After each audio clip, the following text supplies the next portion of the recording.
Hi, and welcome to the video on vertically opposite angles. By the end of this video, you should be able to identify vertically opposite angles and correctly use the symbol for perpendicular lines. But let's start with vertically opposite angles. When two lines cross, they create four different angles.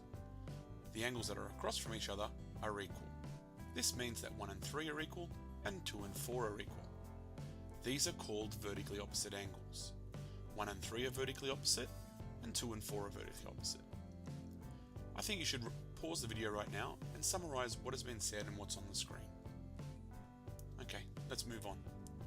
Let's see an example. Here I have two lines that cross each other, PQ and RS, and they create four separate angles. I'm told what one of the angles is, 40 degrees, and I'm asked to find the size of M. Because they're vertically opposite, they're equal to each other. So it's as simple as writing M equals 40 degrees. But let's add something to it. What happens if I want to find the size of angle N now? There's no vertically opposite angle across from it, so how will I find it out?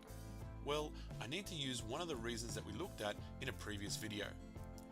RS is a straight line, which means that those two angles, N and 40, are going to add up to 180 degrees. Now, the best way to work this out, instead of saying what plus 40 is going to give me 180, the best way to do it is to start with 180 and take away 40 degrees, because whatever is left is going to be N.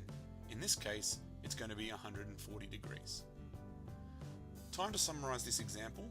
Write it down and make sure that you understand how to work out both M and N, because this is a common question that gets asked regularly. Now let's finish off with perpendicular lines. Remember from the previous video that perpendicular lines are just lines that meet at right angles? That's what that little square symbol means.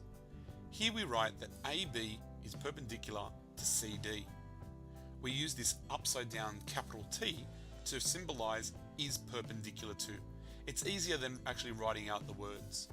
I think it's a good thing to write into your book and have there in case this comes up later on, which it will. And that's it.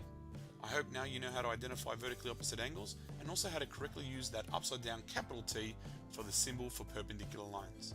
Good luck.